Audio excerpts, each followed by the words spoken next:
So I'm going to turn it over to Christina Bain. I just want to welcome everyone to our webinar on best practices to combat human trafficking, public-private partnerships.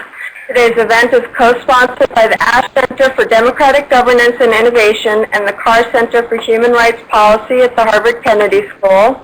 Christina Bain, who is the director of the Program on Human Trafficking and Modern Slavery at Harvard Kennedy School, will be starting us off today. Thank you, Jessica, and I want to thank all of you for joining us on our online webinar today. I want to especially thank Jessica Engelman and Christina Marchand from the Ash Center for helping me put on this conference, the UN Global Initiative to Fight Human Trafficking, and Vanessa Barchfield, the UN Global Compact, and Ursula Winhoven, and all of you who have helped promote this conference in the past few days to get our audience participation.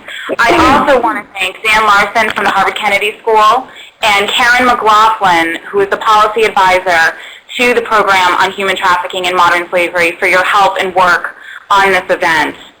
And now I'd like to introduce Shawn MacDonald, who will be moderating our event today for the next couple of hours. Dr. MacDonald has extensive experience in research and looking at corporate social responsibility issues. He is the Director of Programs and Research at Verite, which is right here in Massachusetts. Dr. MacDonald? Hello, everyone, and welcome to Best Practices to Combat Human Trafficking through Public-Private Partnerships. This web-based conference is hosted by the Harvard Kennedy School's Program on Human Trafficking and Modern Slavery, as well as the Ash Center for Democratic Governance and Innovation, and UN GIFT, as well as the UN Global Compact. My name is Shawn MacDonald, and I'll be the moderator today. I work for Verite, which is an NGO that's active globally to promote fair workplaces and supply chains. For more than 15 years, Verite has been active in partnering with businesses, governments, unions, and other NGOs to raise awareness of the nature and pervasiveness of human trafficking in our global economy, and to provide concrete information and solutions for all stakeholders through research, training, advocacy, and consulting programs. I encourage you to visit our website at verite.org to learn more about our work on human trafficking and other labor issues. On our site, you'll find research reports, open source tools for fighting trafficking, and training opportunities. Through the wonders of technology, we're able today to create an online community of nearly 200 people from dozens of countries to learn over the next few hours from some of the leaders in the global fight against human trafficking. The global movement against human trafficking is one of the most vibrant social change arenas today, and the work of our presenters certainly reflects that, as does the interest from those of you signed on today from all around the world. While the challenges are immense, the energy and creativity committed to ending trafficking are immense and growing. Grassroots groups are forming around the world to fight back against traffickers and to hold accountable those in power, whether they be in government or in business. Survivors are speaking out and increasingly leading these creative local groups. Consumers are more interested in where their purchases come from and how they were made. Governments are more mobilized, no doubt spurred on by effective citizen advocacy. And the private sector is stepping up to take responsibility for their role, whether it be through changing how they do business in order to prevent this exploitation, or using their resources and skills to help communities directly affected by trafficking. Trafficking is a multidimensional problem, and we need a variety of creative collaborations to fight it. The major social sectors, civil society, government, and business have complementary skills and perspectives that, when brought together creatively, can bring about sustained change. Private businesses have become actively and effectively engaged in addressing human trafficking as this movement has grown. Due to the complexity of trafficking, the role of the private sector is increasingly diverse. In order to create effective strategies to combat this challenge, it's crucial to combine the knowledge, experience, and skills of the private sector with public sector organizations. You will hear today from people figuring out just how to fight trafficking through effective collaboration. We will hear first from Claudia Arthur-Flatz. She's the External Relations Officer and Private Sector Focal Point at UNODC, the United Nations Office on Drugs and Crime. Claudia is from Austria and has had a fascinating career inside and outside the United Nations system. Within the UN system, she's worked in some of the most challenging locales on issues like peacekeeping and disarmament and demobilization of soldiers.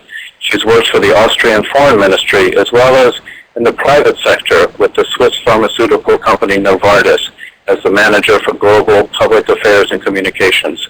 She's now back at the UN, leading private sector efforts at the UN ODC, with much of her time focused on anti-trafficking initiatives. After Claudia's presentation, we'll hear from Ivana Schellongova. Ivana is the Senior Program Manager of End Human Trafficking Now. It's a global initiative engaging the business community in the fight against human trafficking. Prior to joining End Human Trafficking Now, Ivana was part of the research team at the Geneva Center for the Democratic Control of Armed Forces. She's also been a Human Rights and Humanitarian Affairs Officer, the permanent mission of the Czech Republic to the UN, and a legal advisor in the International Law Department of the Ministry of Foreign Affairs of the Czech Republic. After Ivana's presentation, we will hear from someone working directly in the private sector, Brenda Schultz. Brenda is Director of Responsible Business at Carlson Residor Hotel Group. She's responsible for all aspects of social, ethical, and environmental responsibility for a portfolio of more than 650 hotels in the Americas. Her duties include hotel training, communications, environmental measurements, and support for all anti-human trafficking initiatives of the company, as well as the company's World Childhood Foundation, as well as the Responsible Business Action Month within the company.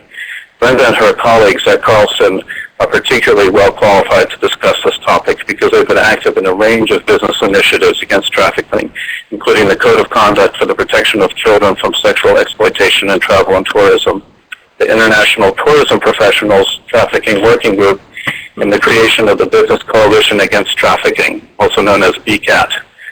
Our final presentation will be by Karen Olcott.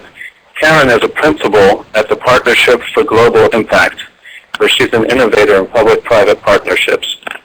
Karen has been active in the anti-trafficking arena for nearly a decade, while she excelled in her private sector career, where for more than 14 years she was an executive at Microsoft, where she was most recently Director of Strategic Partnerships and Business Development, where she was responsible for some of the most important global initiatives of Microsoft, including MSN, Bing, and mobile across more than 45 markets worldwide.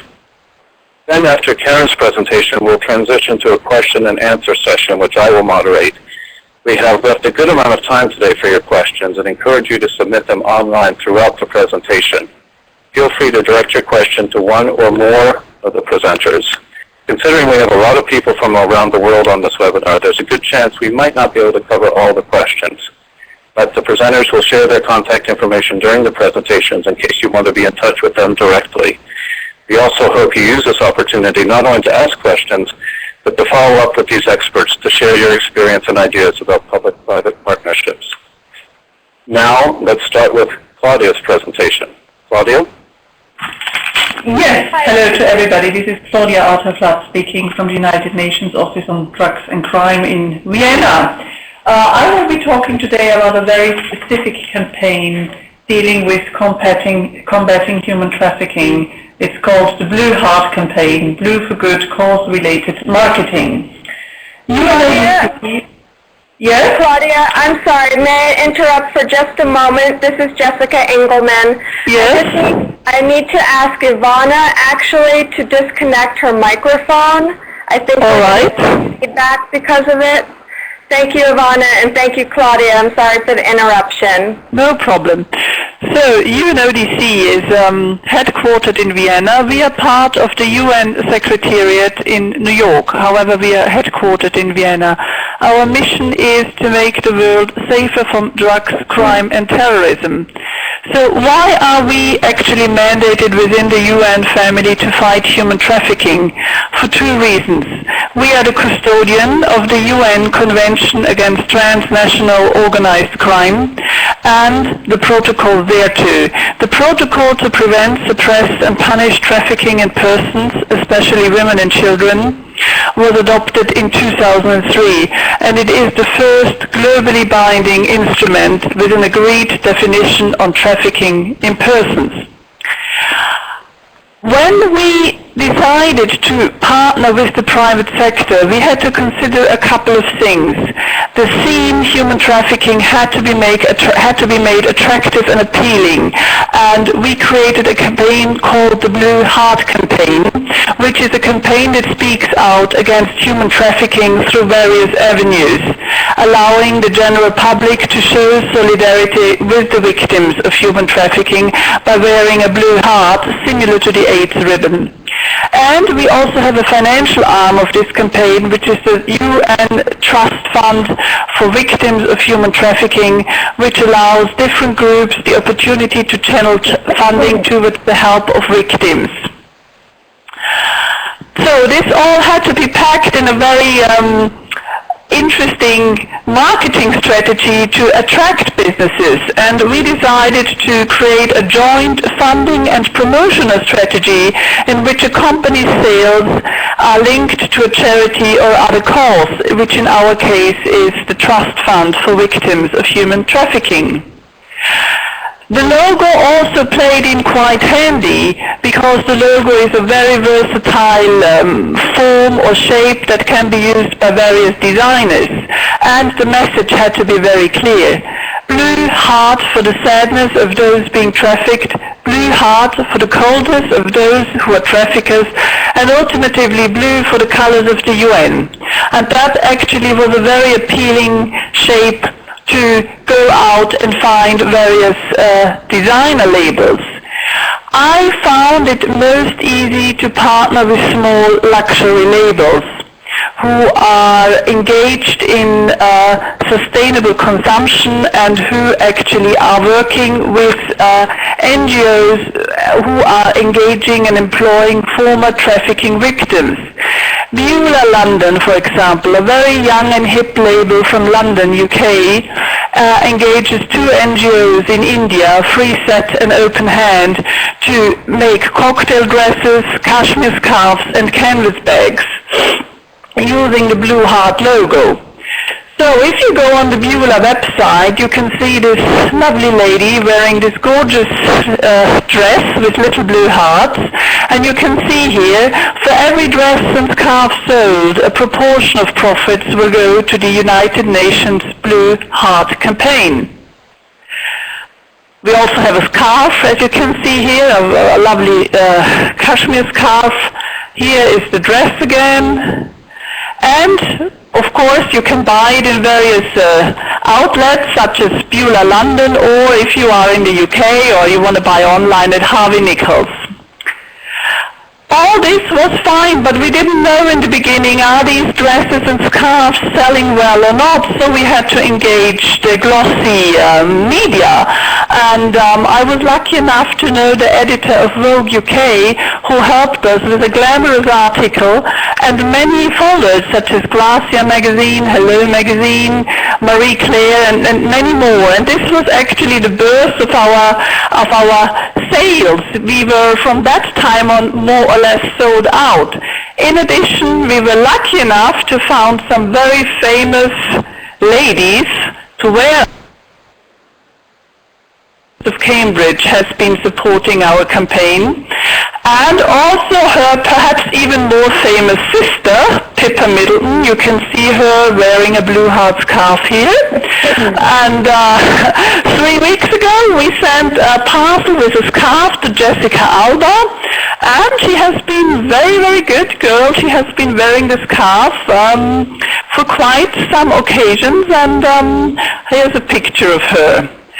And this actually is a media clipping from Hello magazine, and it shows the launching night of the Blue Heart collection. I attended it as well, and on the right left-hand corner you can see Chelsea Davy, the on and off girlfriend of Prince Harry. She was supporting the evening. The lady on the bottom in the middle is Mira Sorvino. She's the Oscar-nominated actress. She's actually our UN Goodwill Ambassador to fight human trafficking, and many more celebrities. I thought that this was going so well, we should actually also find other partners, such as Bakes & Strauss, also a London-based company and manufacturer of luxury watches. And a watch has been created for us called the Victoria Blue Heart Watch. And you can see the watch here, and at the 6 o'clock sign, you can see a blue heart made out of sapphires. And on the bottom, you think it's too small to read, you can see this watch has been crafted to support the UN Blue Heart campaign. Here another picture of the launching night of the watch. And ultimately, why have we chosen this model? Because small businesses are very easy to screen. Due diligence is quite easy to undertake. You immediately have CEO and owner commitment. We immediately got quick and direct payments into the trust fund. We could reach out to new clients and had at the same time wonderful advocacy. It is a snowball effect. As of today, I have so many brands, international large brands, small brands, who want to come under the Blue Heart umbrella, that it's very hard for me to actually keep up and choose the right ones. And I think one success factor from the UN side, who has the reputation of being awfully bureaucratic, is that we went along in a very unbureaucratic way.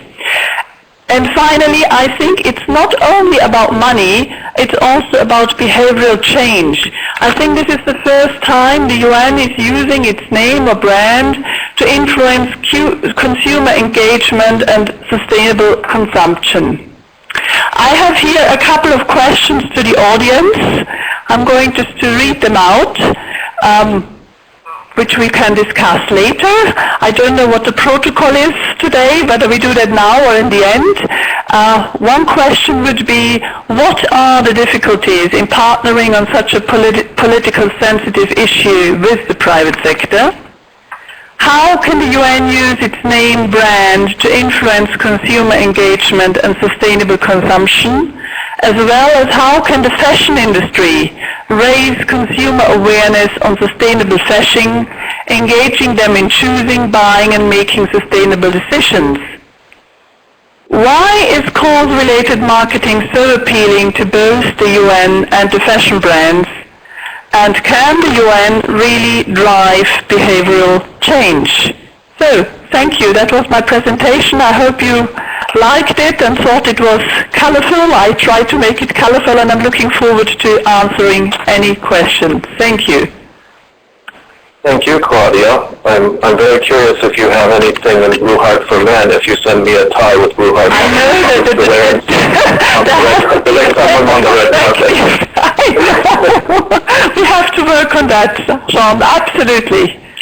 Okay, well, thank you. Let's now move to Ivana's presentation on End Human Trafficking Now.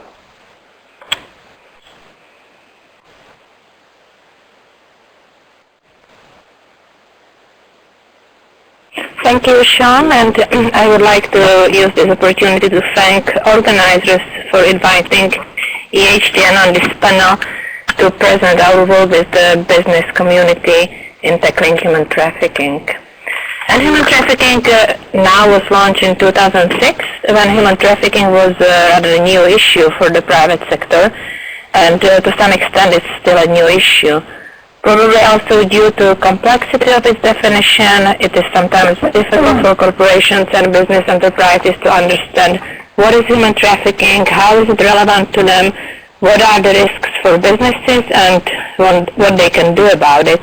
And this is exactly what EHTN is doing. In collaboration with business community, we have made a business case for anti-trafficking corporate involvement, since we have learned that it's not a moral argument, but rather economic calculus, which makes businesses interested and engaged in fighting human trafficking. And hence, as you see, is our underlying motto, which is that ending human trafficking is a smart business. So the question is, why is it a smart business? Why may corporations lose or gain by either doing actively something about it or by ignoring it? And there are potential risks for companies being associated with human trafficking. Those include risks of legal litigation, and might have heard about the cases such as KBR, U.S. military contractor, Global Horizon, Signal International, or some other companies being prosecuted for complicity in human trafficking.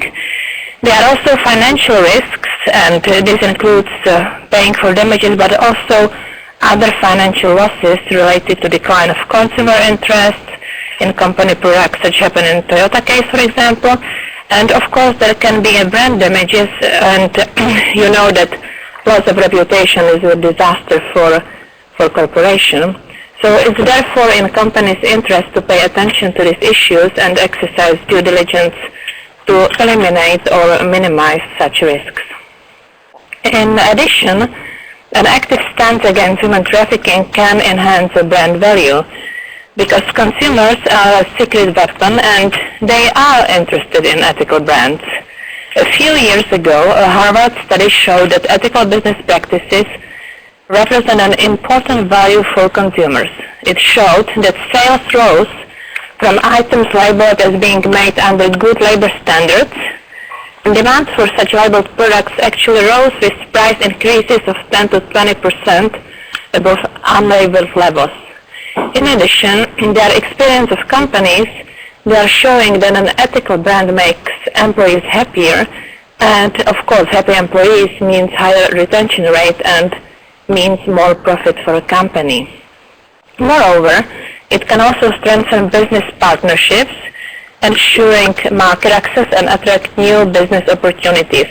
And what we have seen increasingly is that corporations are requesting from their suppliers commitment to ethical business policy and practice, including with respect to human trafficking and related exploitation. For example, companies such as Manpower Group, which is the largest private recruitment company in the world, or Kuoni, which is the travel agency based in Switzerland, and others, require from their suppliers and business partners a signed commitment to an ethical code. And consequently, only companies exercising ethical business behavior can enter into business relationships with such corporation, and breach of the code may, on the other hand, result in termination of their business relationship.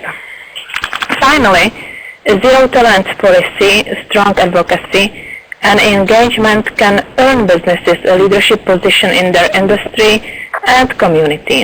And I think we'll probably hear more about this from Brenda, since Carlson Companies is one of such acknowledged leaders in the hospitality sector.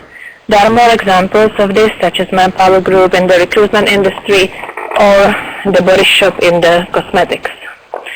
So to sum up, there is a strong evidence for believing that ethical business practice that includes an engagement against human trafficking and related exploitation leads to increased profit and stability for corporations. So now the question is, what can businesses do in this respect? Where to start? And what we are offering is that in 2006, there were several business companies, and in collaboration with international organizations, there were Athens ethical principles adopted in Athens, Greece, and both organizations which are represented today in the panel, UNODC and Carlson Companies, were also participating in this meeting, by the way.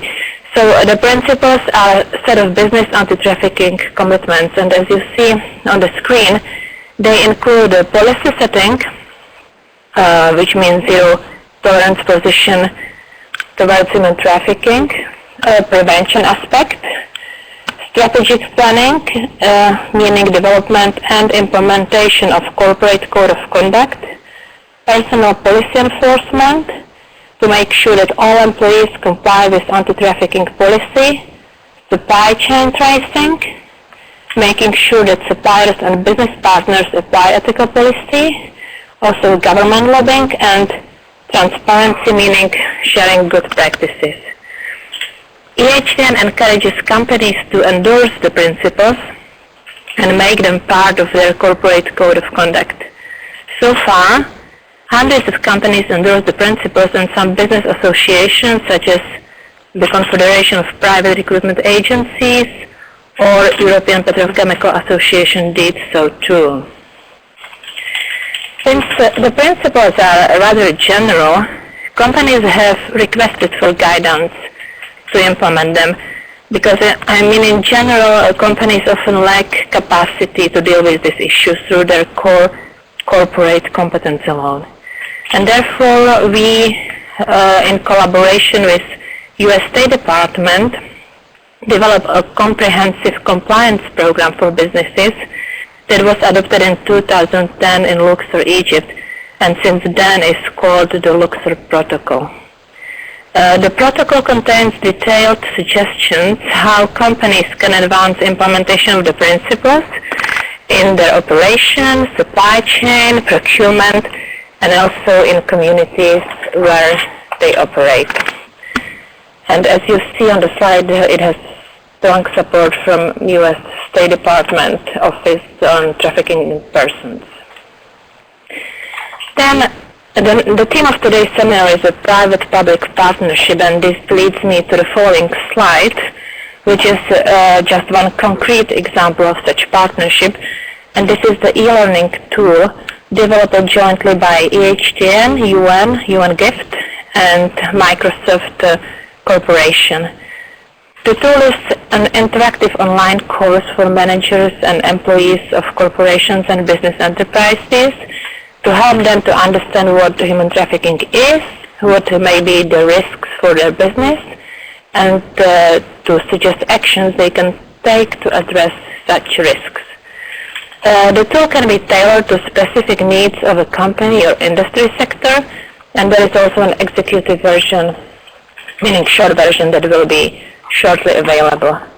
Number of companies, which include Nike, Xerox, Save, have already used the tool, and there is a fortunately growing interest in the business sector to increase capacity and empower managers and employees vis-a-vis the issue of human trafficking. And we shared with Christina the resource page with the link to the tool, so you can all view the tool yourself if you wish so.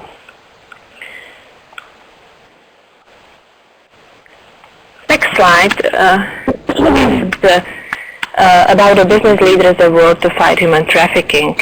And this is very much online with our philosophy, because since the onset, anti-human trafficking now opted for a positive approach towards the business sector. Our philosophy is that the problem of human trafficking is huge and complex, and that in a way we are all in it. As you can find trafficking in most countries, you can find it in most business sectors, and no company can claim an immunity. Therefore, instead of naming and shaming, we look for good business practices and are trying to disseminate them and motivate others to replicate this. So the objective of the award, which is a biennial good practice award, is to honor and acknowledge a business executive who did something significant in this respect. And the first awardees included Maron Carlson Nelson of Carlson Companies, Christopher Davis of Body Shop, and Robert Rigby Hall of LexisNexis. The second award will be bestowed by the end of this year in London, and we have already a number of very interesting applications underway.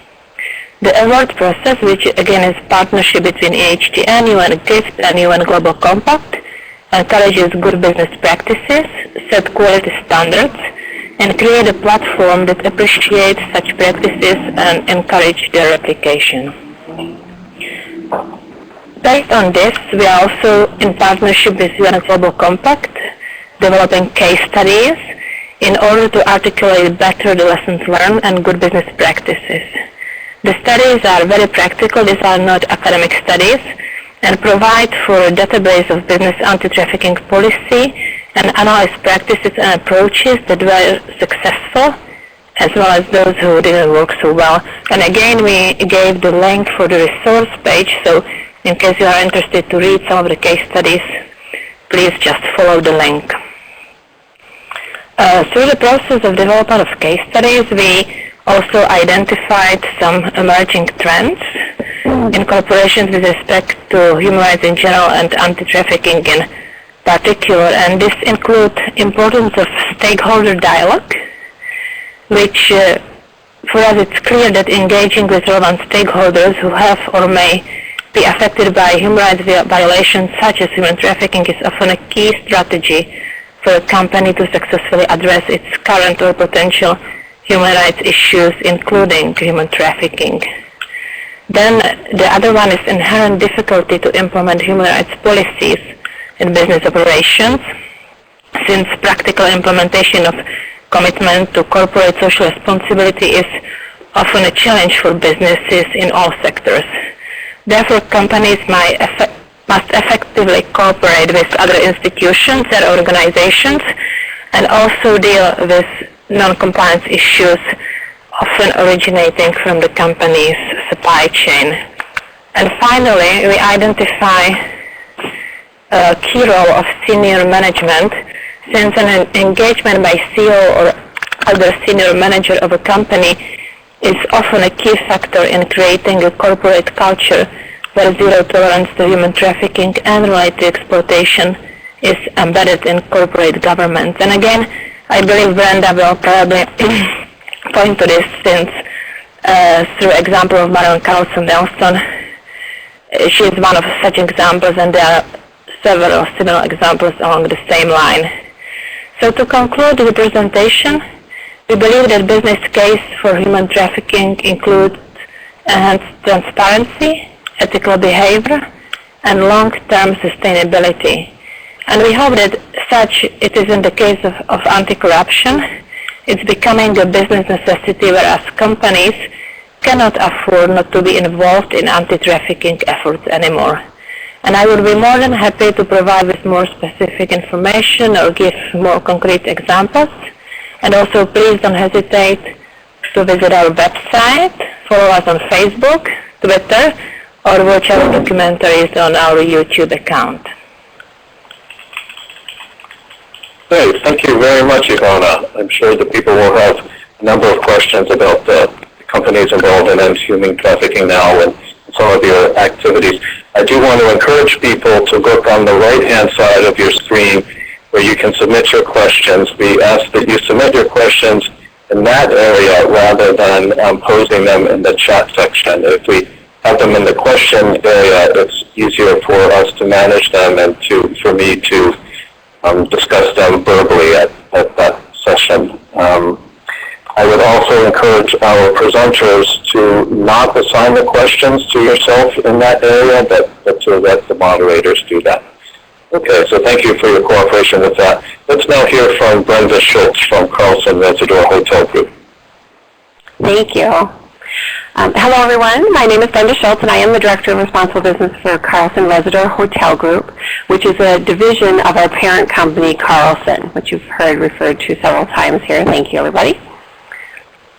I just want to take a quick moment to let you know just who we are, and then I want to try to share with you how we, as a business, go about supporting the fight to end human trafficking. Carlson is one of the world's leading private global companies in the travel and hospitality industry. Our brands include Radisson, Country Inn & Suites, TJ Fridays, Carlson Wagonly Travel, to name a few.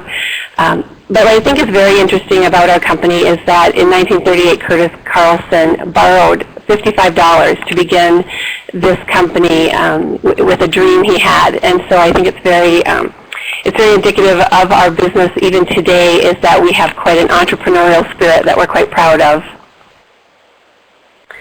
In today's world, where many of the best and brightest students entering the workforce who are interested in making a difference in the world, many of them are looking towards the world of nonprofits. So I wanted to share with you the idea that business can be a powerful force for good. On the screen you see Marilyn Carlson Nelson, the daughter of our founder, Kirk Carlson. If you're familiar with Marilyn, then you know that she and herself is indeed a powerful force for good, and I'm very proud to be able to work for a company that truly walks the talk. In 1999, we co-founded the World Childhood Foundation with Her Majesty Queen Sylvia of Sweden and several other corporations. Childhood is dedicated to defending the rights of children all around the world and focuses on the most marginalized children, those most forgotten and ignored, and those most at risk of exploitation because of poverty and other factors. In 2004, Carlson signed the Code of Conduct for the Protection of Children from Sexual Exploitation in Travel and Tourism. Say that 3 times quick. Simply referred to as the Code, the decision to sign the Code was not actually an easy one. In fact, our top advisors at Carlson recommended that Maryland not sign the Code. It was seen as a public relations risk, and they did not want us to associate the Carlson name with such a dark subject, and I think we hear this a lot from other businesses as well. But Marilyn Carlson Nelson signed the Code anyway, and later she explained her decision by saying, "But now we know," meaning that because she had learned the realities of child trafficking, she couldn't turn away pretending that she didn't know about it anymore and not help the children in particular.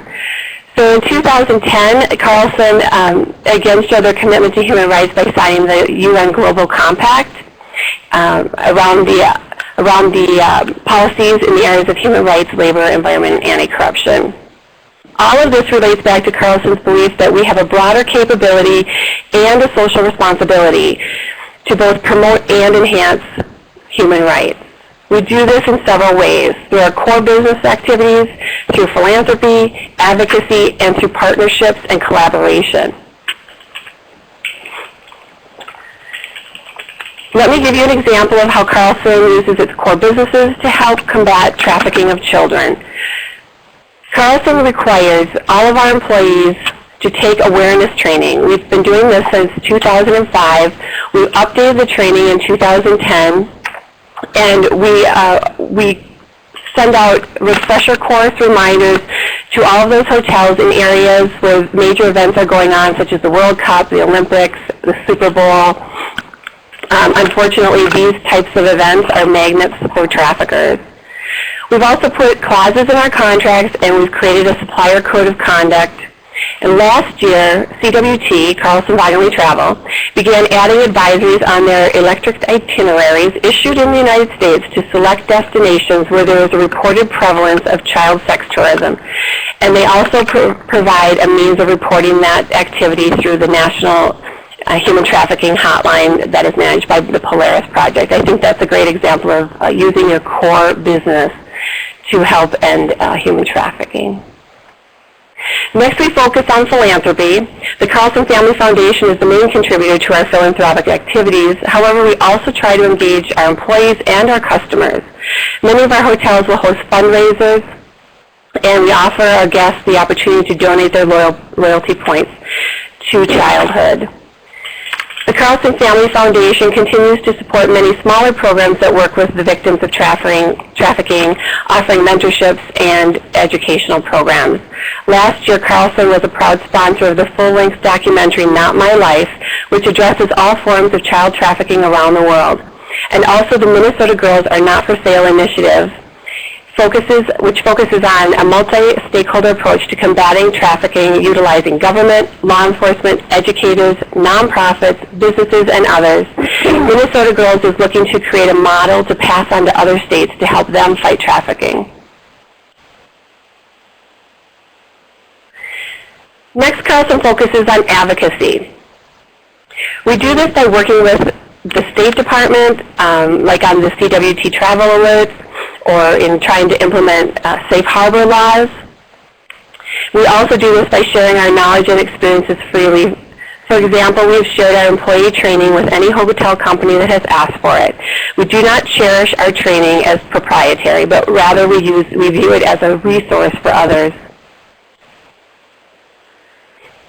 Finally, we look at partnerships and collaboration to help further the fight. We know that we cannot do this alone. We are firm believers that it will take all of society, government, nonprofits, individuals, and corporations in order to alleviate human trafficking. So we put ourselves in the center of as many as we can, and we work with many of the organizations that are represented here today. The last item I wanted to touch on is measuring success. When I was first asked to speak about how we measure our success, I shied away from the topic because it's such a difficult thing to do. How do you measure deterrence? When pimps decide not to come to one of our hotels because they know we are vigilant, how do we measure that? But then as I thought about it, So these items also came to mind. The simple measurement of how many employees are trained. I can measure that to date we have trained over 600 hotel trainers who then go back and train their staff. This is in the Americas alone. We also do this in Asia, Pacific, and Europe. We've also trained our over 500 corporate employees. But I think we can also measure our impact by the success stories we feel we are a part of, either directly or simply as being a part of this global fight. When a victim is identified and provided services, that is a success. When a trafficker or a John is arrested and prosecuted, that is a success. And when other companies join the fight, that is a success. Finally, I want to share with you my personal motivation. I think everyone has one case that stands out in their mind. And for me, the young girl in this picture, who's 2 years old, she has two brothers. One is 4 and one is age 7. Their mother is a victim of trafficking. She is 19 years old. It is that young woman who was trafficked as a 12-year-old girl and her 3 very innocent children that stick in my mind and push me forward in this fight. I want to thank you for your time. And if anyone has additional questions for me personally, I've left my contact information on the screen. Thank you. Thank you, Brenda. That was a really excellent presentation. I liked how you ended with a focus on impact, because obviously the results of all these creative efforts is what we really need to focus on. Now we would like to hear from Karen Olcott from the Partnership for Global Impact. I again want to encourage you to pose your questions in the Submit Your Questions column on the right-hand side of your screen. At the very bottom of that column, you'll see a little bubble where you can type your question and submit it. Karen, we'll hear from you now, please.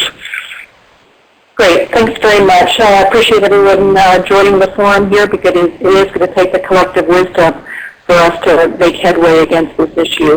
So I just want to cover a couple things that are sort of on my mind as I've worked in this field, and I've worked in the corporate sector, and I try to sort of blend the two as to how they can help each other in public-private partnerships. A couple things that I want to talk about today will be sort of the history of movements and what things have really changed culture. And let's take a look at that and see if there's things we can learn from past movements that have worked and not worked. We are on the tipping point. Let's look and sort of see how we've done. There are definitely many constituents, and the idea of having intentional roles that actually we can use the domain expertise from the private sector, we can use the influence of public officials to do various initiatives. We'll talk about that.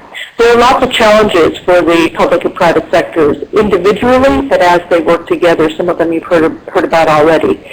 And then the question is really, what are the priorities that we're really focused on, and how do we have leadership that can really be strategic and intentional and unify the movement? So a couple things, and I'm not the expert here, but I know that they're the right questions to ask, is to take a look at history. And history is always a good barometer and sort of teacher of what has happened in the past. And if you look at some of the major social movements that have happened, particularly in the U.S., these are calling out, there's major cultural shifts where there were some initiatives that got started usually by a handful of people or some individuals, and then it was sort of a catalyst and got people engaged. And take a look at the civil rights movement. It was highly personal. It became political. It was about humans. It was about equality. It affected everyone. The bullying movement. Look at the impact how this issue became laser-focused and was able to work through the school system to have immense impact. Seatbelts. How did that get started? Well, you know, from my knowledge, it was, you know, a safety issue, and how is, you know, the government and public sector and private sector able to come up with a set of requirements and laws that made that effective. No smoking. Big impact on travel, big impact on business, personal health. The laws were created, the culture followed, and there's on and on. Domestic violence is another one, which I think we don't look more closely enough for human trafficking. We don't know whether we're allied with them or we're different from them, and we should take a look at, in that history of 20 years, when it came from no awareness to then having strong awareness, a set of legislation, a set of practices, a cultural awareness, services that were developed, we should look at that and sort of say, what were the tipping points? What were the triggers that really made that advances in that movement? And usually I have found that, these issues have multiple sectors. There's a public outcry, but there's, at a certain point, an alignment on purpose that overrides the differences. And so that, as I see, the private sector sort of protect, and I hear an awful lot about, the PR issues and the measurement results and some of the sort of issues that are facing the private sector, and you wonder, how can you say, okay, not on my watch, I'm going to be a seat that leads forward on this, as Carlson did. I am going to sort of take the stand as the National Attorney General have done. And it takes guts, it takes leadership, but usually there are catalysts. And usually there are some of the most powerful forces that we have are difficult to predict. They're difficult to anticipate, but they do get started. So in human trafficking, as we're all sort of aware with, there's been obligations worldwide since 2000, and some of them have been cited before. But I feel like, as a movement, the infrastructure is developing, but it's kind of disjointed, and it's a little bit weary. And so I think people are looking for, what is the next? What is the roadmap? What is the master plan for how we approach this movement issue? So the public sector, or the government services, have created a bunch of laws at the federal level and at the state level. There's pathways, there's funding, there are agencies that work on this issue. The nonprofits, there are many of them these days, have a lot of domain expertise, and they have huge influence. They can galvanize grassroots, they can provide information, they work in the sectors, they provide services and training, and they really have a lot of the go-to information that is needed in the movement. The private sector is trying to figure out how to plug in. They know there's a lot of awareness about social responsibility and corporate social responsibility, and they want to do the right thing. But some of the articulation of the issue has been pretty poor, has not been very clear. They don't know how to play. And so I think if we can sort of articulate the value and use their domain expertise and capabilities, it would be a lot better. I use two sort of illustrations when I sort of think of what's happening in human trafficking right now. One I call the popcorn effect, where there's lots of groups that are popping up like mushrooms all over the world, but particularly in the U.S., that have a particular focus. And it's very well intended. And as I said, they have good domain expertise. They have ability to focus on certain parts of the spectrum. Human trafficking is a very big, looming issue. It's kind of like water. It's going to happen everywhere. And we need to figure out how to poke into it and who is the best associated to provide, legislation advocacy, prosecutions, aftercare, etc.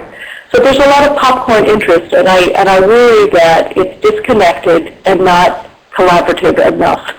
I also see that there's sort of spinnaker roles. I look at great companies like Carlson and Manpower and other sort of corporations doing great leadership. They don't have it all figured out, but they are leaning forward on this issue. I look at the National Association of Attorneys General, and I say, wow, what a huge spinnaker that put out on the industry. They took action, they took voice, they used their influence, and now other agencies like the ADA and other sort of major groups are starting to lean forward and at least ask the question. That's where it has to start. So there's some headwinds that are being created, and the question is, how do we use innovation to help scale the message? I think the sectors are finding their roles. I think what's common across the public sector and the private sector is the tremendous influence and ability that they have. They can convene the right constituents, whether it's in the private sector or public sector. They can call board members. They can partner with elements that don't necessarily go together. And the idea of having influence is just incredibly huge. So I believe that there's great leadership that can come from both the private sector and the public sector. On the private side, I think the business sees that they're part of the solution. I think they have incredible access to consumers. So you look at Carlson, you look at Coca-Cola, you look at Microsoft or Google, and there's just huge volume that as these companies want to do the right thing and have social impact, they have tremendous audience and tremendous influence. I look at some of the groups that have come up to help kind of catalyst what the business sector could do. Brenda already talked about the Code, a very strong program, a very difficult one, as she said, for everyone to lean into because it's so comprehensive. BCAT, Business Coalition Against Trafficking, is a group, a nascent group of Fortune 500 companies wanting to do the right thing. It's Manpower, ExxonMobil, Delta Airlines, Microsoft, and others who really say, how do we lean forward and use the stature and use our business to do the right thing?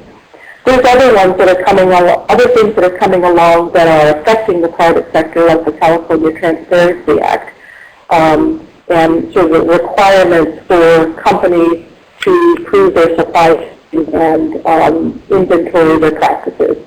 Coca-Cola is taking a good stand on labor, at least convening the right people and having influence over others. Those are the things that I see happening.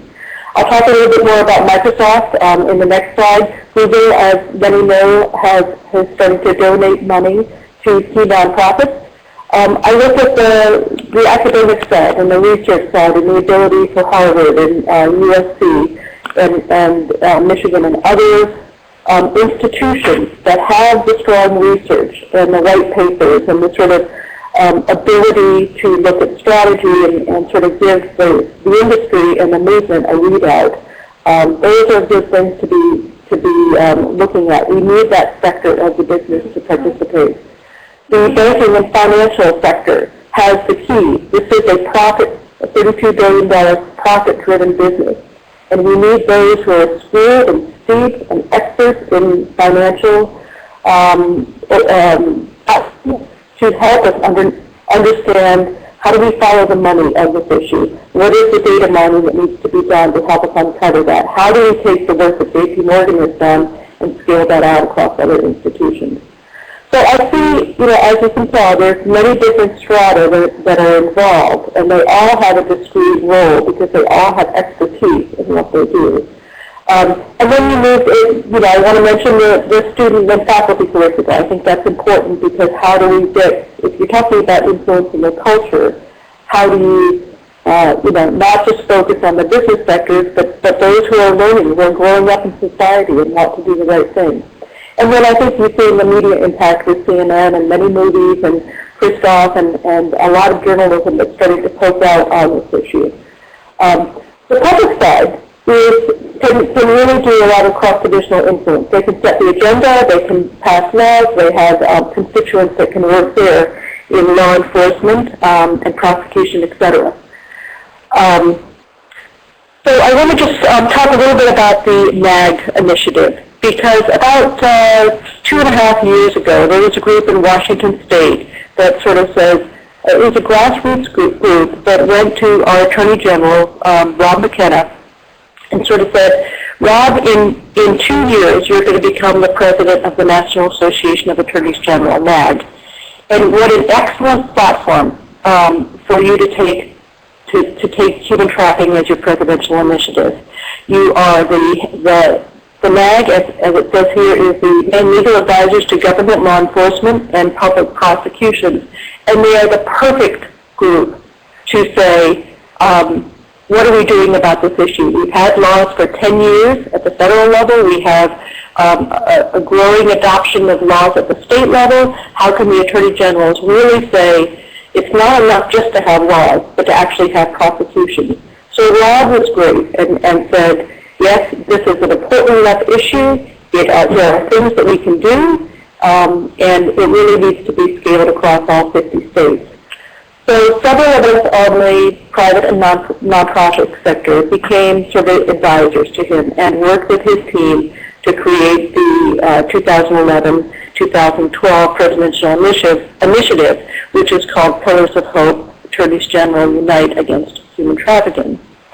And we were very discreet in what we could take on. We knew that it was a one-year commitment, and we knew that we had an opportunity. We wanted to make sure that we had discrete elements of the campaign, that it wasn't so large and looming that you couldn't make any headway. We wanted this initiative to succeed in 1 year, with the eye knowing that if it succeeds in 1 year, then it can continue in other years.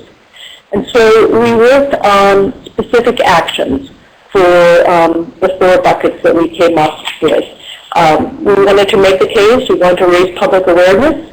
We wanted the AGs to have resolutions on how they would stand up in their offices for this issue and have the idea of zero tolerance as kind of a singular rallying call of the industry.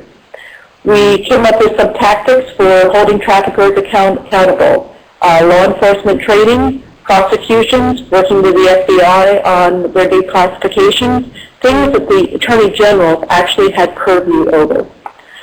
Then we wanted to have elements where we could with nonprofits and service providers and other agencies in the communities to care for victims, to see this as a victim-centered issue and to promote the hotline, the national hotline, the focus on ending demand, and other things that would be really in a caring position for victims.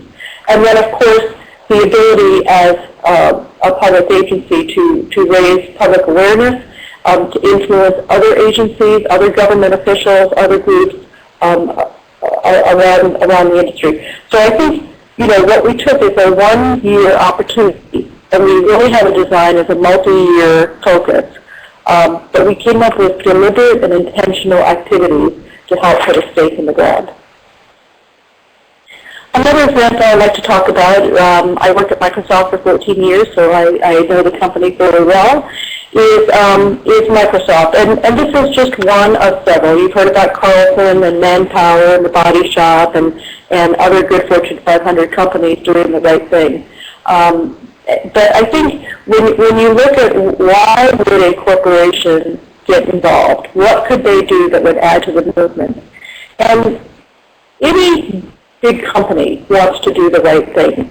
I copied here this, we are committed to operating responsibly and sustainably. Microsoft has 90,000 employees, over 100 companies, and it's a huge, huge industry.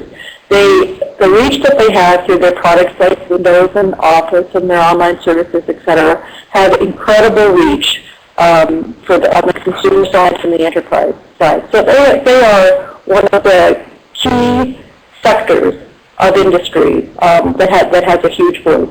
They have a large commitment to corporate citizenship. It's something they take very seriously, and they work very hard at how do they keep good relationships with governments, with those who are able to influence, and how do they do the right things as leaders in industry. One of the pieces that they work on, of course they have hundreds and thousands of suppliers that they work with. They have a procurement policy. They have, many pieces that they have an extended tentacle out in the industry. But one of the things that they've committed to is this digital crimes unit, which is how do you use the online services and the extent and the reach of what they have to fight child exploitation and malicious software crime. So they have a unit that's pretty unique that focuses on that. And in taking on that issue, which, as we look at some stats, like 78% of sexual transactions are starting online, you know that technology has solutions that are much faster and much scalable than any human can do.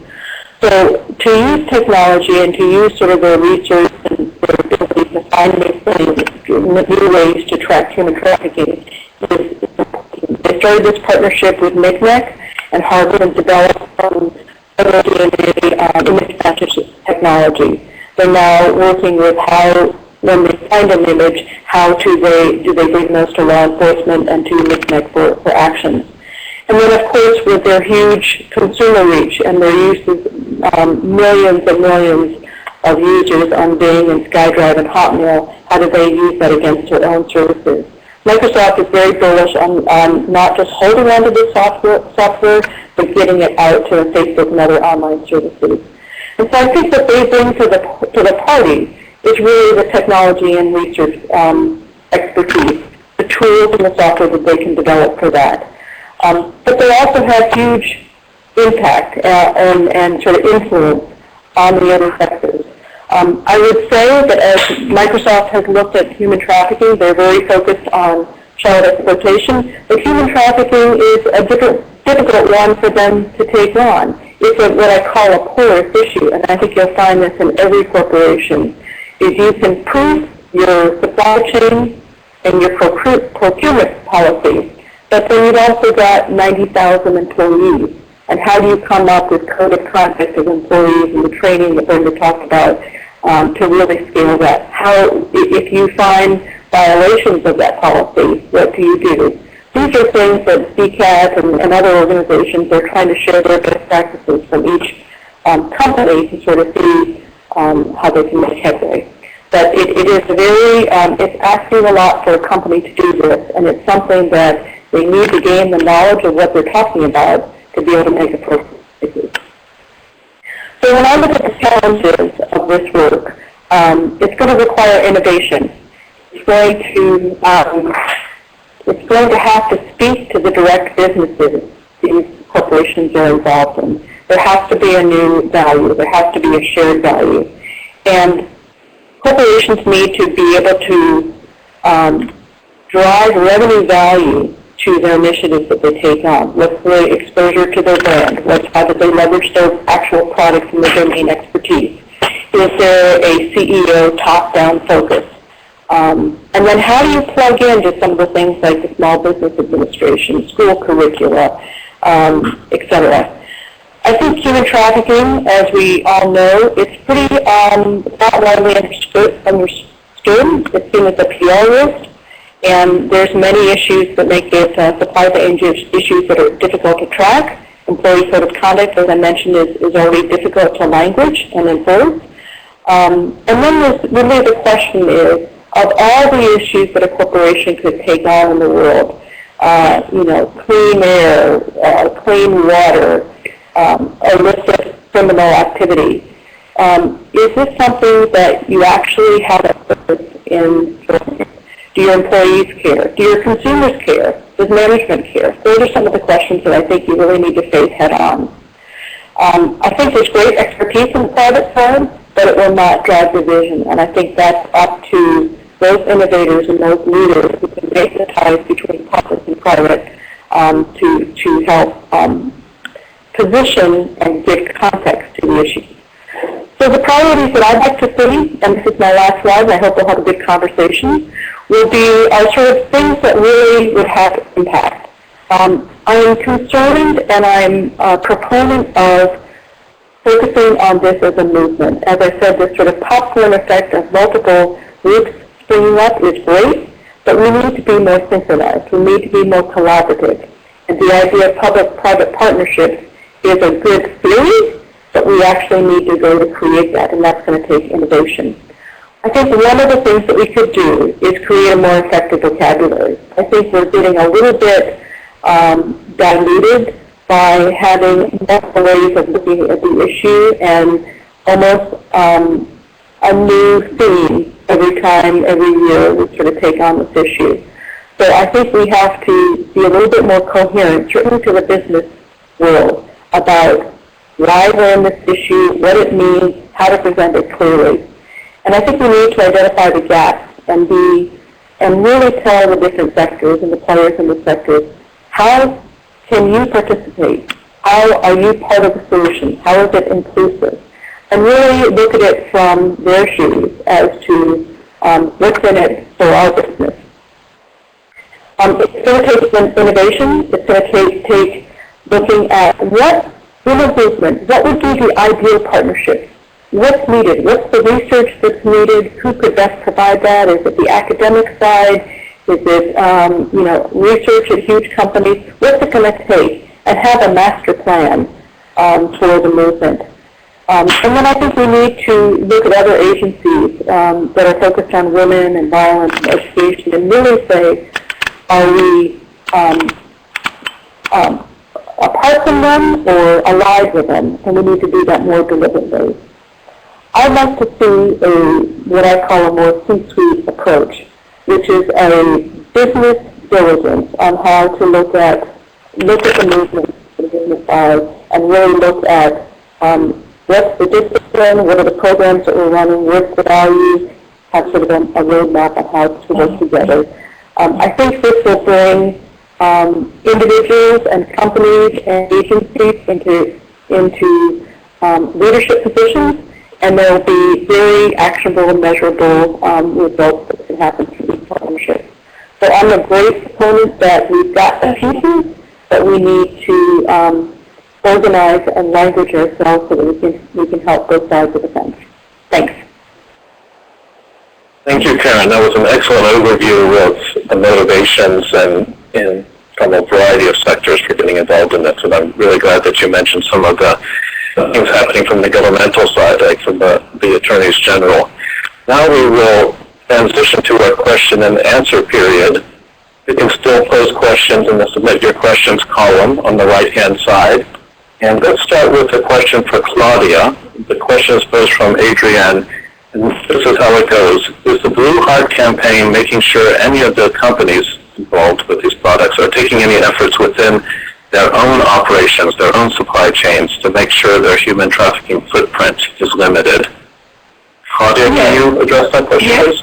Yes, absolutely. So far we have two partners. One is Beulah London, and you could see from my presentation that they are actually working with NGOs in India who are employing former trafficked women. The other one is Bakes & Strauss, and that's a small London-based and Swiss-based jewelry company, and they also make sure they are not having any trafficked person in their supply chain. This is part of our due diligence to actually engage with the partner that this is totally transparent and addressed. Okay, thank you. Here's a question from Doug that I'd like to ask Ivana to address. Doug asks, the emerging trends that have been identified, they seem consistent with many other labor issues that we see in supply chains. And what are the unique challenges of trafficking for business? Ivana, would you like to take a crack at that one? Of course. First of all, I would just like to add to Claudia's response, because interestingly, we also work with Beulah London, and we are concluding the case study on the company. So for those who are interested, the case study will be shortly available in a couple of months, and it will really show that the anti-trafficking is core business of Beulah. Actually, the company was set up to help trafficked victims and to include them into production of their garments. So this is a unique example of a company which is not doing corporate social responsibility in addition to their core business, but which has corporate social responsibility as their core business. So I just wanted to include this addition to the first question. Then to the second question, of course, it's hard to isolate human trafficking from the other type of exploitation, because usually many symptoms which are characteristic for human trafficking are also other issues of the labor exploitation, and this is also part of the problem of the definition of the human trafficking and of understanding of human trafficking. So basically the factors and indicators for human trafficking are very similar in the business operations to those which are relevant to labor exploitation. And what makes it more specific for human trafficking is, of course, that there is accumulation of some of these indicators, as the definition requires. So this is one differentiating aspect. And the other is that usually the exploitation is much harsher. The threshold is much harsher than in other sort of exploitation. Okay, thank you. Here's a question for Brenda Schultz. It comes from Mary. The situation which occurred recently in Colombia with the President's Secret Service comes to mind. The hotel seemed to have a policy in place to monitor the sex trade. Have you encountered this policy strategy as a solution, and how do you counter it? I can't say that I'm familiar with the specific policy that hotel used in Colombia, but I think that any hotelier would be naive to think that this is not a risk in our industry. And so what we do we encourage our hotels to work with their local agencies, such as law enforcement, human trafficking task forces, and their lodging associations to create solutions that work for their locale. I think every location has different resources available, and their solution might look a little different, but we want our hotels to be prepared so that if they see something suspicious, they already have a plan in place and who to go to with that suspicion. Okay, here's a question for Karen Olcott from Tom. How is the Small Business Administration in the United States and similar organizations, how are they becoming aware of this effort? And do we establish a link with those organizations so that they're aware and can support efforts and develop a culture that does not support trafficking? Have any thoughts on that, Karen? Yeah, I think it's a great question, Tom. Thanks for raising it. I don't know the exact answer for it, but I would say that it's really important to align and work with the existing pathways. So I would, I think taking the idea of, business conduct to them and saying, do you have a human trafficking call out in your licensing? When someone applies for a license, are they accountable? Do they check for human trafficking? Is there language? Are they even aware of the issue? And I think rather than trying to reinvent the wheel and trying to sort of say, how do we come out with a new campaign that's sort of an orphan campaign, I'm a big proponent of finding, small business associations, the ILO, any sort of industries that we can attach human trafficking to rather than just having it on its own. So I don't know the exact question, but I do think that's a work item that definitely needs to, a conduit that definitely should be used. And I would just add that, Karen, you referenced a new organization called Businesses Ending Slavery and Trafficking that was started out in your part of the world in Seattle that's trying to focus on small and medium-sized enterprises and the role they can play in combating trafficking. So there are some efforts that are focused on helping smaller businesses. And I know I think that one, we saw things happening at the corporate side, but we wanted to say, could you take a small community at a number of blocks in actually your local hometown and go to massage parlors and nail parlors and nail salons and sort of the day-to-day business, small and medium business, and sort of make them aware of that and give them principles and guidance on why they should sign on to that. So that's just a new effort starting, and I think it makes the bridge that it's not just a lofty corporate public-private partnership issue, but it's actually in your backyard and with people that you see every day. Great. Well, thank you. Here's another question for Claudia about the Blue Hearts campaign, and this comes from Victoria. I had read about the Blue Hearts campaign and understood that it is mainly focused on social media activities. Could you please comment on this and also explain how the cooperation between UNODC and UN GIFT works? Also, could you comment on the Blue Hearts social media elements and the cooperation with UN GIFT? Claudia? Yes, I heard. So on your first point, Blue Heart campaign and social media. Yes, of course, the Blue Heart campaign is the communications arm to communicate our human trafficking mandate. The trust fund is the financial arm. We have a Facebook site, we are on Twitter, and we are using, as I showed in my PowerPoint presentation, various celebrities to reach out to the public at large and communicate the Blue Heart cause. As for the cooperation with UN GIFT, UN GIFT is also a part of UNODC, but as mentioned earlier, I think in one of the questions, it is more of an interagency modus operandi, while the Blue Heart campaign and the trust fund I'm managing here are mainly a core UNODC mandate. So one is interagency with other UN bodies, OSCE, ILO, UNICEF, etc. And Blue Heart campaign is solemnly being in charge of the UN Trust Fund and the Blue Heart campaign as such. Did that answer your question? Yes. I think so. Victoria is not able to comment specifically on this. I think if somebody can write a really good, concise essay about how all the United Nations agencies work together on trafficking, then maybe they'll get a Kennedy School degree. So let's move on to another question. This one for Ivana from Jennifer. Consumers need specific action items to know how they can help. Americans are known for big hearts and righting wrongs. They just need to know what to do.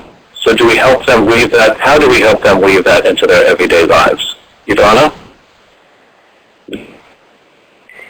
Yeah, I mean, consumers are definitely the secret weapon, and they are sort of a very decisive force for a company because, of course, they are very, very important.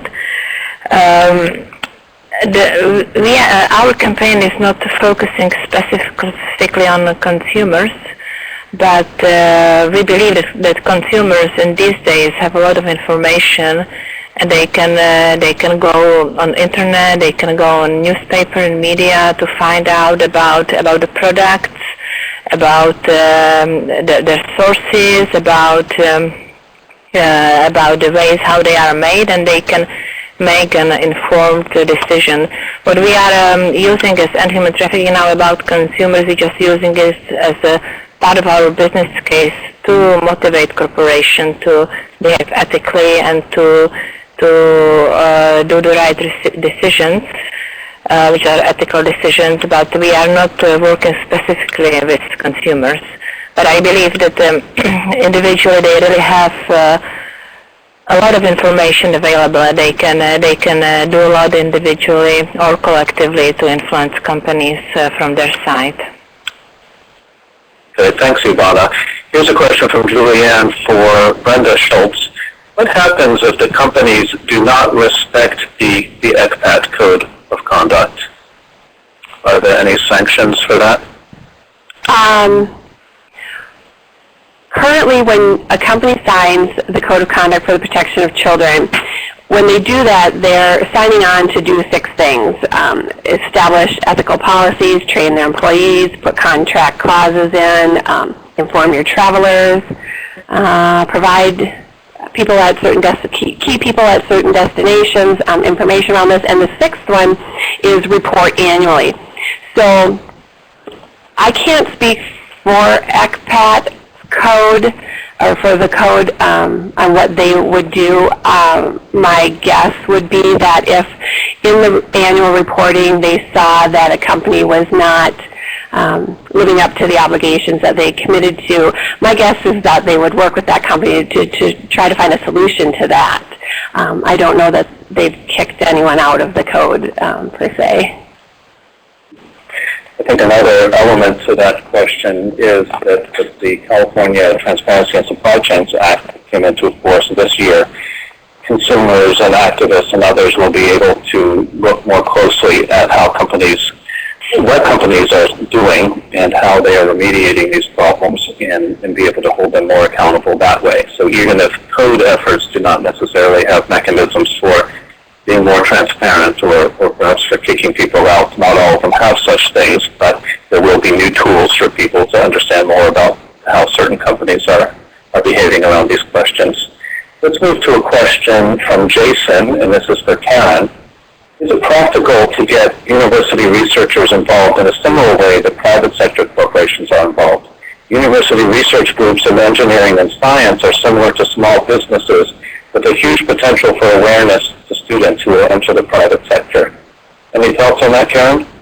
Yeah, I think it's really, as I said, I think it's important to see all sides of society, and I definitely think that, the academia and has just, as I said, the value and the domain expertise to do research, to do deep dives, and to do analytics on what's happening. And so,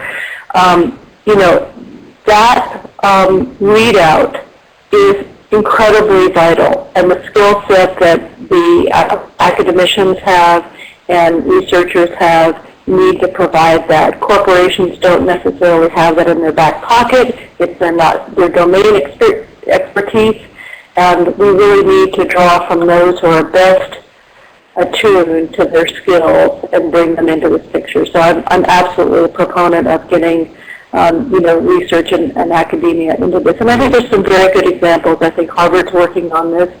The USC Edinburgh is working on this.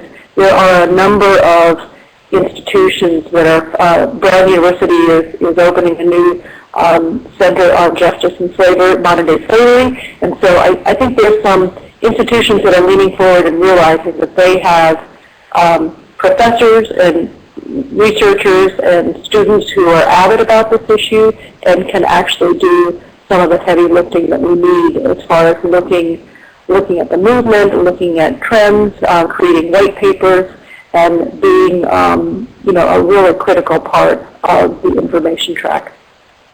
Thank you. I'd also chime in that we at Verite do a lot of research, some of it sponsored by companies or socially responsible investors or by governments. And it's really important not to underestimate the need for more research in this realm. People who are trafficked, people in modern-day slavery are very hidden, vulnerable populations, and the real nature of their circumstances is really not well understood. Certainly the way that their employment circumstances are connected to supply chains isn't nearly as well understood as it needs to be. So there's a real great need for more public-private partnerships around basic research in this realm. Let's move to a question for Claudia from Karen. How do we help promote the program, the Blue Heart program, and get the information out about the impact of the fund? Well, you can go to our website. You can see a link on the Blue Heart campaign and on the trust fund. Other than that, I can be contacted. We have a small grants facility. Every year we are selecting grassroots NGOs who are assisting victims of human trafficking around the globe. The money goes to them directly. To give you perhaps one or two examples of beneficiaries last year, one was a small NGO in India who has rescued children who were sold from Nepal to perform in Indian circuses. Another NGO was dealing with Cambodian children who have been in sex trafficked situations with medical and mental health assistance.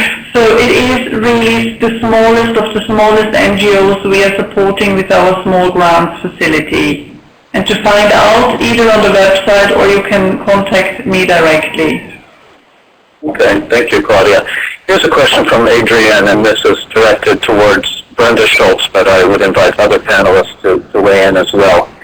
She asks, governments and NGOs working against human trafficking face the perennial problem of a lack of data on human trafficking and victims. Does Carlson Residor do any data collecting in the human trafficking arena, and with the incidents that it has encountered in its operations? And does anyone know of any private sector entities who are or could play a role in data or intelligence collecting in anti-human trafficking? Brenda? Thank you. I can say that no, we do not collect specific data on what may have happened at our hotels, if that's that's what you're getting at specifically. Most of our hotels are franchised, and for legal reasons, we can't do that. But I agree that it's needed. More data is needed, and what Carlson does in general is try to support those initiatives that are collecting data. For example, the Minnesota Girls Are Not for Sale initiative, which is run by the Women's Foundation of Minnesota. We've put money into them, and then they've gone out and tried to collect some additional data. Shawn, I think the issue of data is part of the problem. I think the data is not very well exposed or understood or corroborated. There are, the FBI is coming out with a new a uniform classification that actually will make human trafficking a box on all the forms that are used by first responders. And so that will help generate some data about the incidence of trafficking, reporting, prosecutions, etc. Entities like the Polaris Project that runs the hotline has data. Things like Google and Microsoft have data on search keywords and activities that are happening online. So there's pockets of data sort of everywhere, and I think one of the tasks is to get these public-private partnerships to share their data, to corroborate their data, to do some data mining, and sort of really seeing what's coming out of all the sort of currently cul-de-sacs of data that need to be cooperated together. Any other comments from people on the panel? Yeah, Shawn, this is Ivana. I think the problem is that the crime is very hidden, so it's very hard to find out what are the real numbers, and that's why we are on the global level working more with the estimates by ILO and other organizations, and also in the course of prosecutions. Human trafficking is very often not identified, or victims are not identified as being the victims of trafficking, but sometimes they are identified as being victims of other crimes, which makes it really difficult. So also the data which we have, like from prosecution, are usually just the top of the iceberg. So, I mean, this is the part of the nature of the problem, which is quite hidden and underground, to find out exactly the size of it. Right, and I'm glad you mentioned, Ivana, the ILO. I know that pretty soon they'll be coming out with a new global estimate related to slavery and trafficking. Ivana, here's a question for you from Wendy. Is there a sort of clearinghouse website to quickly find out which companies are acting responsibly with regard to human trafficking, like Carlson?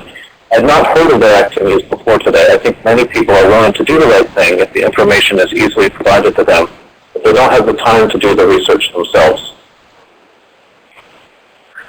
Ivana, are you aware of such a clearinghouse?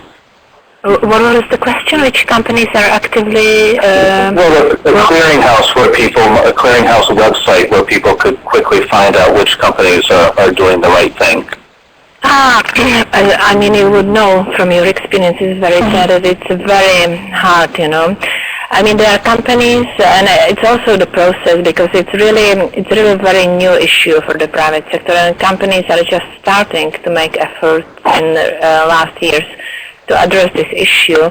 And I think they themselves are trying to find out how big is the problem in the companies, how big is it in supply chain, because they have suppliers and sub-suppliers, etc. So they are taking measures, and what they can do is, of course, to do the due diligence, to make efforts, and to do as much as they can. But of course, there is never a guarantee that the companies are completely clean from human trafficking. And we have a number of partners, a number of companies which we work on studies. But again, we just began the process, and the process of working on case studies shows how difficult it is with the companies, because they start with the code of conduct, and then a code for suppliers, and then monitoring mechanisms, and the remedies mechanisms. So it's quite a complex and difficult task, and we have a number of good companies we work with, and then you can find on our website. But of course, this is not an exclusive exclusive list, and this is part of the efforts, and we are one of the many other networks that are trying to make efforts in this respect, as well as your outfit Verite is doing towards the recruitment agencies, for example. Thank you. I would also mention again that with the California Transparency and Supply Chains Act, within the next year or so, you'll see a number of groups, including the Alliance to End Slavery and Trafficking, which is a coalition of NGOs that Verite belongs to, will be collecting and analyzing information about which companies are doing what. So I think with this rise in transparency, there'll be a lot more information for people to sort out. And you also see the emergence of a number of smartphone applications like the Free to Work, the Slavery Footprint app, where people can learn more about their link through their consumerism to certain products and companies and what companies are doing. So there's a lot happening in that realm, even though a single clearinghouse may not ever quite exist. Let's go to a question for Brenda from Anna. I'm interested in finding out what efforts are being undertaken by Carlson Residor Hotels Group to ensure that your supply chain is free from human trafficking. Yes, thank you, Anna. We have within Carlson a enterprise-wide working group around our supply chain. So they would include our top executives from Carlson Hotels, TGI Fridays, Carlson Vitally Travel, and Carlson Real Estate, who've all come together to try to solve this situation within our company to say, okay, how far do we take this down the supply chain? What are we going to be doing? And I had the pleasure of presenting to them in February what we are doing as a business in Carlson Hotels, particularly with our training. But I am not privy to what they are doing, what specifically they've done since then. But I do know it's being looked at from an enterprise-wide standpoint. Okay, thank you. Here's a question for all the panelists, and it comes from Tom. Is the anti-trafficking protocol to the UN Convention on Organized Crime sufficient to advance private sector preventative measures? Are existing efforts to leverage private sector assistance strategic and sufficiently comprehensive? How can it be scaled and tightened? Any takers for that? Yeah, perhaps me, Claudia, because we are the guardian of the convention and the protocol. Well, as it always is with conventions and protocols, they can only enter into force if countries sign and ratify the conventions and the protocols. And only then, once that is being done, a member state or a country has a sort of a legally binding instrument and a legally framework to fight human trafficking as such. In relation to private sector companies, that would be, of course, a different form of legislation. I mean, that is, I think, a very complex question, and I don't think it can be really answered in such a short manner, like the person who asked it would like me to answer it. Private sector is able to support efforts in human trafficking, but of course it can also be a perpetrator. And once again, it's always the national legislation that makes or breaks the crime of human trafficking ultimately. Thank you, Claudia. Here's another question to you, Claudia, about the Blue Heart campaign, and it comes from Judith and Shannon. How much money has been raised so far, and how are the decisions made as to what victims will receive benefits from the trust fund? Yes.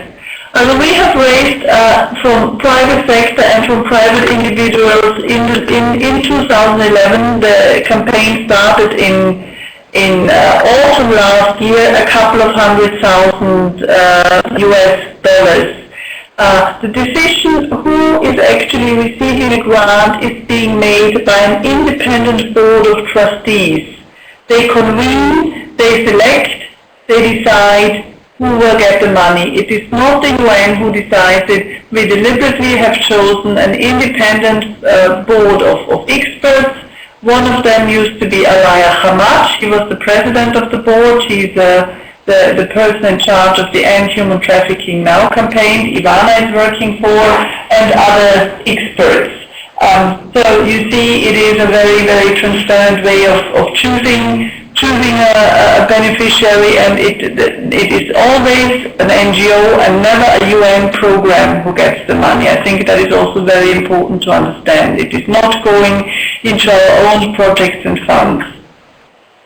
Okay, thank you. That's really good to clarify that. Here's a question for Karen that comes from Jeanette. At a local level, can you speak to coalition building? Who might you identify as key personnel to be involved, and what might be a primary focus?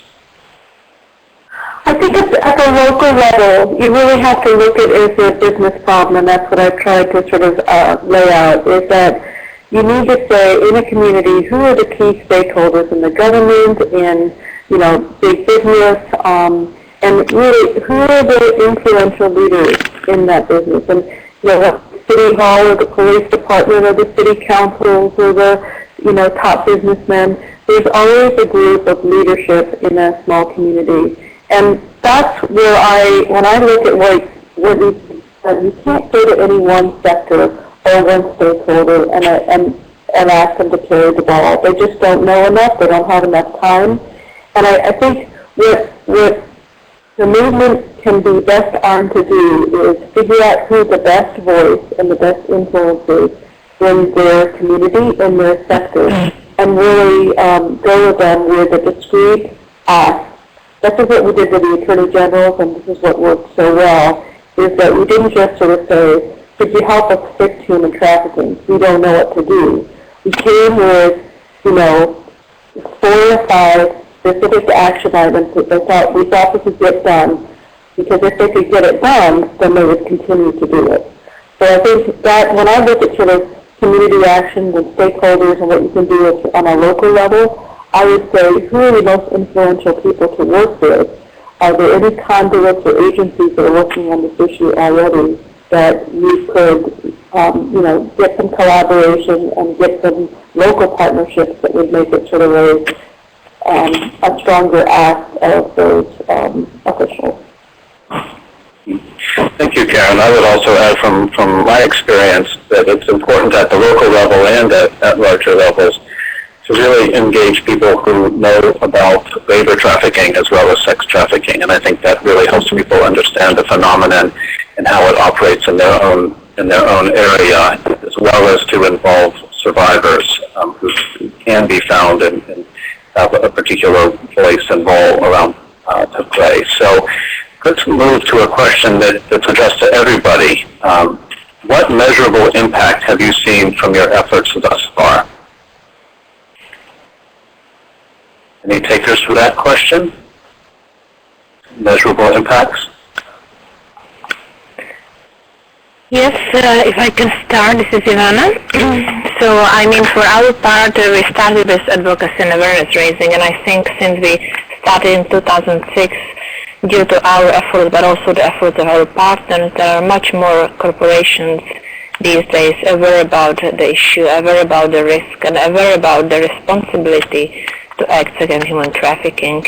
And as far as our practical tools are concerned, we have more companies endorsing the principles. We have more companies being interested in the protocol, but also more companies using the e-tool, which means they really train and inform their employees and managers about the issue.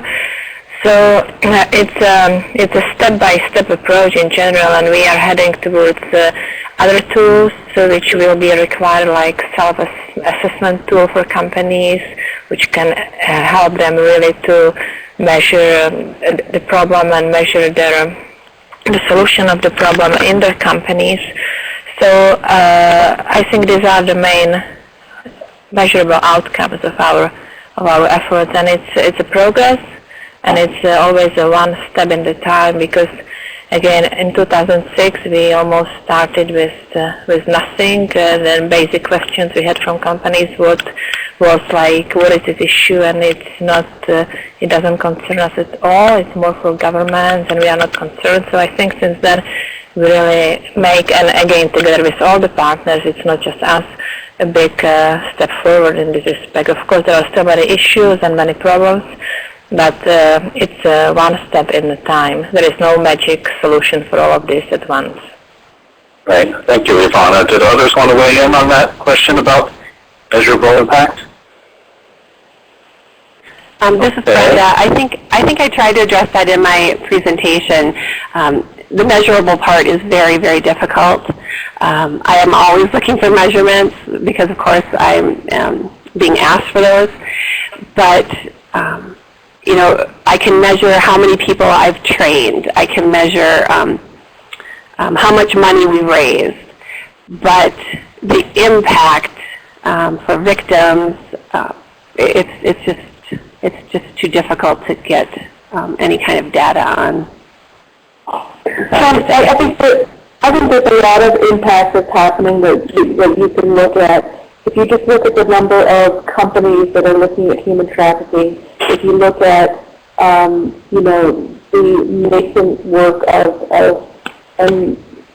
DCAD, of BEST, and some of the companies who never even thought about human trafficking before are now engaged. You can just start to run laundry lists of efforts and people leaning forward and constituents across the public and private sector, and I think we find a lot of activity. I think the question is really, are we really having impact? Are we really seeing results? Are we, you know, finding more victims? Are we, you know, changing laws? And there's a lot of things to quantify. I think Brenda is absolutely right, you know, about training people, getting the word out across, you know, enterprise and consumers is really important. I think the number of media hits, I think the films that are coming up, there's a lot of things that indicate that, you know, there's more activity and there's larger activity. The question will really be is, can we effect prosecution?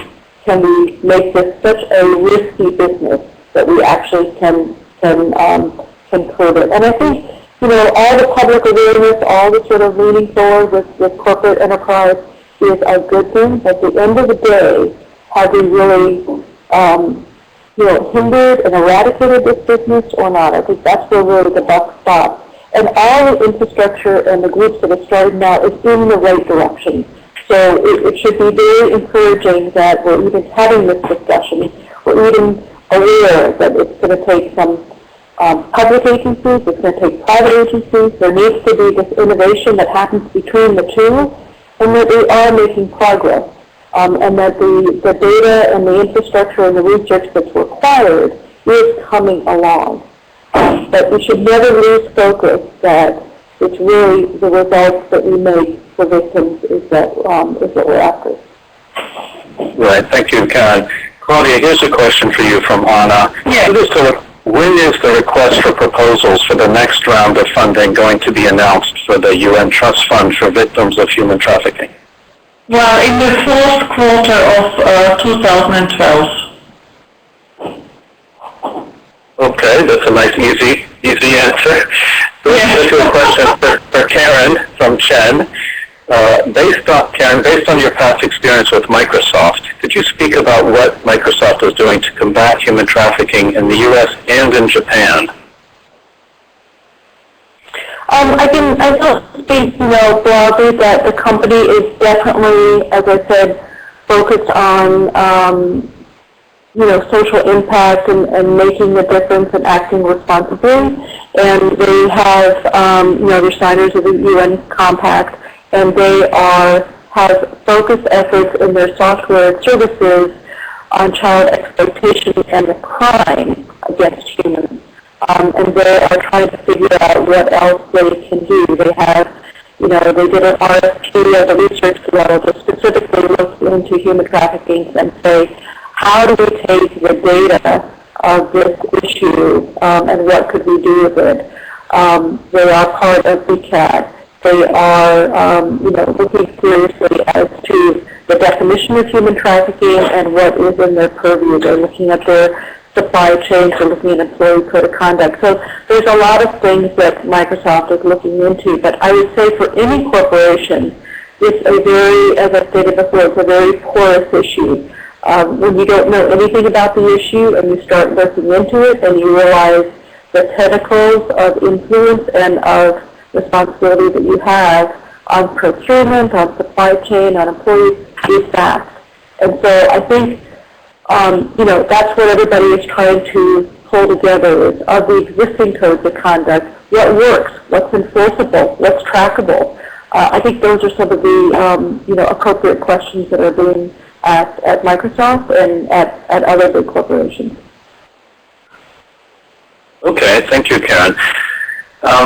We're running out of time, so what I'm going to do at this point is ask all presenters for any final comments. Claudia, can we start with you? Yes, I just would like to stress one thing. The partnerships we are trying to achieve here, it's not only about money, it is about behavioral change, I would say, and about engaging a new audience. We need to reach out to the consumers, I believe very much, to engage them into the area of human trafficking, to make them understand what it is. And the two components, collecting money for the trust fund is one, but it's just as even as important to drive behavioral change. Thank you. Thank you. Ivana, any final comments from you? Thank you, and I would basically follow up on what Claudia was saying, because for us the issue is not charity, it's not the community work, which is of course very important, but the core issue is really to work within the businesses to make sure that in their operation, in their procurement policies, in their supply chain, they are not implicated in human trafficking and they are following the ethical rules. And this is our core focus. And the second point I would like to make is that we really appreciate the work in partnerships, and every program we are doing, we involved UN Gift, UN Global Compact, we involve of course private companies from Manpower, Microsoft, Carlson and all the others, and we really appreciate those partnerships which brings us forward. Great. Thank you, Ivana. Brenda from Carlson Residor, any comments before we conclude from you? Yes, thank you. I guess I would just like to address, if we have any business representatives listening today, I would like to stress the fact that it's not just about giving money. It's not just about what you can do in your core business, etc. It's about living the anti-human trafficking initiative. It's not the easy things all the time, and so I just encourage you that if your company is in a position that you can help in this area, that you do it wholeheartedly in every arena that you can. Thank you, Brenda. And finally, from Karen.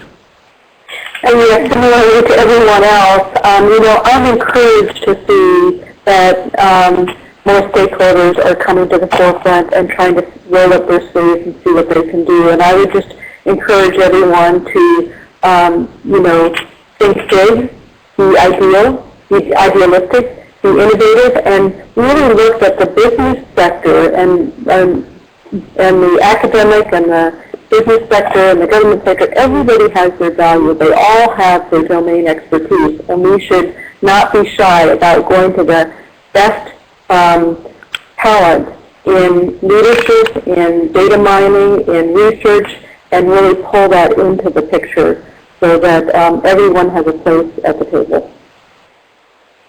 Thank you, Karen.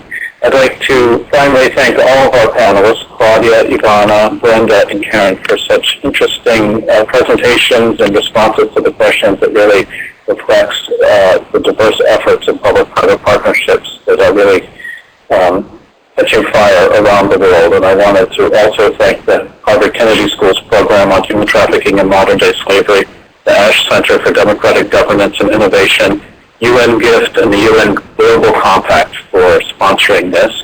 And please note, all of those who have signed on to this webinar, that within 3 to 5 business days, you will receive an email that will give you a link to the full webinar and to all the presentations and email addresses and things like that associated with this webinar.